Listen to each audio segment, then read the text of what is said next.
নমস্কার, passionate food garden with Suman.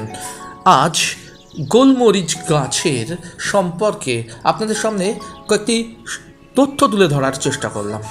আমরা যারা ছাদ বাগানি বন্ধু আছি, যারা এক্সোটিক ফ্রুটস লাভার, তারা অবশ্যই এক্সোটিক ফ্রুটস লাগাবো, কিন্তু তাদের ছাদ বাগান আমার মনে হয় শূন্য হয়ে থাকবে যদি কিনা তাদের ছাদ বাগানে একটি গোলমরিচ গাছ থাকে। আপনারা অবশ্যই আপনাদের ছাদ বাগানে একটি ডুয়ার্ফ ভ্যারাইটির গোলমরিচ গাছ লাগাবেন, যে গাছটি সারা বছরই কিন্তু আপনাদের ছাদ বাগানকে আলোকিত করবে বলে আমার মনে হয়। যাই হোক, আমার বাগানের একটি গোলমরিচ বেড আমি তৈরি করেছি, তো সেই বেডটি সারা বছরই আমাকে ফল দিয়ে থাকে।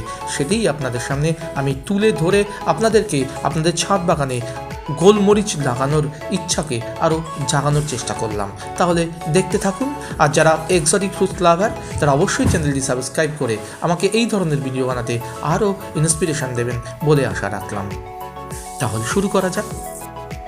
এটি আমার বাগানের ডুয়ার্ফ প্রজাতির সেই গোলমরিচ গাছ। আপনারা দেখুন কি সুন্দর ফলে পরিপূর্ণ, সাথে ফুলও পরিপূর্ণ। সারা বছর ধরেই কিন্তু এই গোলমরিচ গাছ আপনার ছাদ বাগানে ফুল ফল দুটোই দিতে থাকবে। আপনারা সময় মতো কালেক্ট করে আপনাদের সারা বছরের বাড়ির গোলমরিচের চাহিদা অটোমেটিক্যালি মেটাতে পারবেন।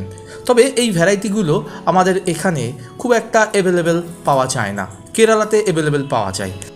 আপনারা অথেন্টিক জায়গার থেকে এই গাছটি সংগ্রহ যদি করতে পারেন, তাহলে অবশ্যই আপনার ছাদ বাগান গোলমরিচে পূর্ণ হবে বলে আমার আশা বা ধারণা। তবে কেনার সময় অবশ্যই খেয়াল করবেন যে নর্মাল গোলমরিচ গাছ কিনা। নর্মাল গোলমরিচ হলে সেই গাছটি নেবেন না, আপনারা অবশ্যই ডুয়ার্ফ প্রজাতির গোলমরিচ গাছটি নেবেন। এই গাছটি কিন্তু কোনো গাছকে বাহন করে সে উপরে ওঠে না, সে নিজের মতোই একটা গুল্ম জাতীয় গাছের মতোই অবস্থান করে। তবে এই গাছটি খুব ভালো হয়ে থাকে নর্মাল মাটিতেই। এটি খুব বেশি পরিচর্যারও প্রয়োজন হয় না, মাঝে মধ্যে একটু চুন এবং হালকা খাবার দিলেই কিন্তু গাছটি খুবই তরতাজা এবং সুন্দর থাকে।